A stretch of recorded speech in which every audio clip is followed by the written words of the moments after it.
Okay, guys. So I've had some people asking how to set your chart up to give you more of a I don't know, more of a predictable way of seeing which way the market is moving, catching swings that are either going to resistance, support, etc., etc. So with that said, looking at the screen here, I'm on the U.S. Dow, and this is on the, let's go to the 4 hour.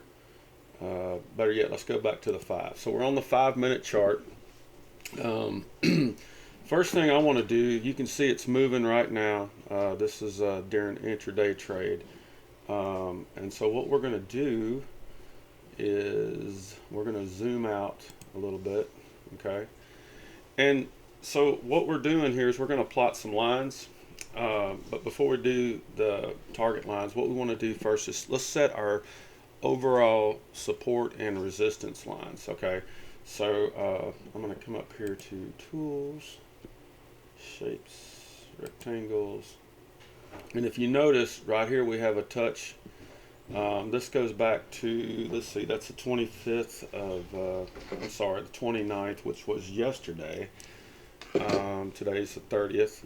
So anyway, up here at resistance, we see we got a point right here, and we have another one here, and we got one that's pretty close. So that's 3 touches right there.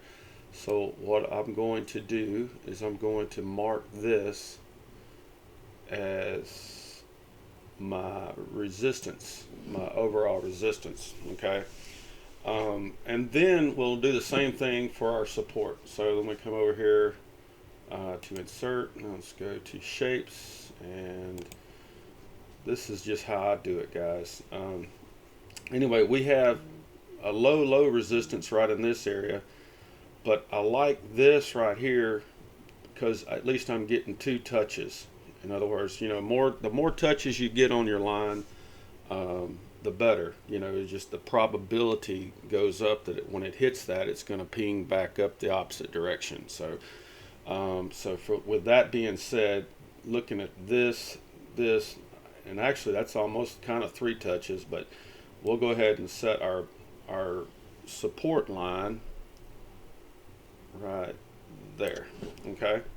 So now you see your overall picture. We've panned out, okay, and I'm on the 5 minute, and so all I'm going to do is simply come in here and start plotting my overall lines. Now, and again, the same thing applies. We want to catch something that has the most touches, and I'll probably go in a little bit here. Okay, so right off the bat, we see that we got a touch here. And we got a lot of action going on through here. So that tells me, there's a lot of action here. We've got 2, 3, kind of 4 there, 5, 6. So I'm gonna simply just draw what I call a target line right in this area. So we'll do a horizontal line, and we're gonna plot it about right there. Okay, and it doesn't have to be perfect. There's no definitive way. What you're just trying to do is catch as many touches as possible on that line. So anyway, we're looking here for, let's see, let's look at our next. Now right here, got 1, 2, 3 touches here. So we definitely want a line right there. Okay. Let's go to lines, horizontal, and let's plot that about right in that area. Okay, so right here we got 1, we got 2, we got 3, we got 4 touches. Okay, so that's your overall. And if you notice on this chart, because I've panned back in, you don't see the support because it's so far down, but if I pan back out, there it is. Okay, so now at this point I'm gonna go in a little closer, a little tighter. Wrong direction. There we go. Okay, so now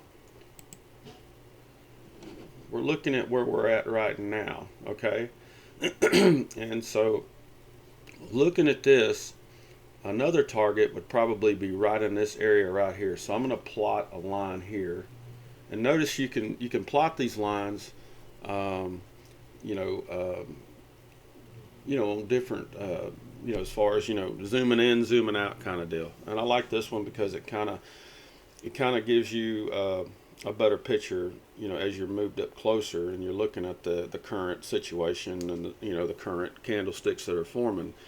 So, not trying to overcomplicate it, you can pretty much set your lines where you want. You just want to get as many touches as you can, whether it be support or resistance. Right here, this line here, we're getting close. This is kind of a good support. This is a good support. I come across, and then you have a little resistance here. So this tells me there's some action going on this line somewhere in this little front. So what I do is I'll go ahead and plot that somewhere kind of in the middle, right? Something right about there. And one other place I'm looking at, guys, is right here. So this will probably be my last line. And so we'll just come down to lines again and hit a horizontal. And I'm probably going to put it right there.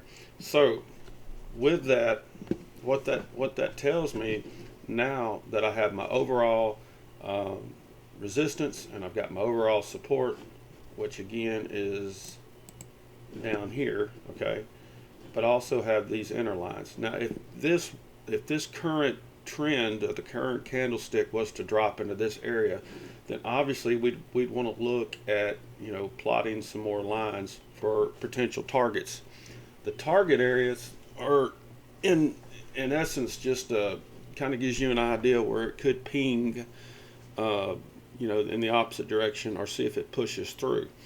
So with that said, I'm gonna zoom back in, and basically what you got here, guys, is we're looking at this candle as it's forming right now, and we're watching. Now this is kind of in the middle, okay? This is kind of in the middle, so we want to be careful here, okay? But what we're looking for, though, since how we've got our line here, somewhere in this area, we're going to watch to see if this candle pushes to that area, okay? And it's going to do one or two things, okay? Either it's going to push through, okay, or it's going to reverse, okay, or it's going to reverse.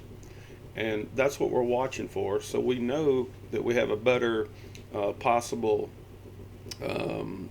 entry point, where we can, get in and make some money. So anyway, that's what I do. Now, if it does the reverse, guys, if it reverses and it goes back up this way, then I'm going to watch to see if it pushes through here or if it pings back down. If it pings back down, it doesn't go through that target right here on, as it's going up, to resistance, then I'm probably gonna take a short on it. I'm gonna probably get in for a short real quick and see if I can, make a scalp off of that. The other thing I would say, though, is, I don't use a stop loss, but you definitely, might want to think about it. It depends on what your comfort level is. I know a lot of people use a stop loss. So if you want to do that, just in case it does, try to go back in the other direction, at least you got that in place, So that's the gist of it. This is how you do it. This is how I do it, at least for swings. And if you like this video, then definitely, smash the like, and then please leave any questions that you have, and I'll get back to each and every one of you. And if you like these videos, or like this one rather, then I'll do some more. So anyway, just want to share this with you guys. Hope this helps a little bit. Anyway, I appreciate you. Thank you.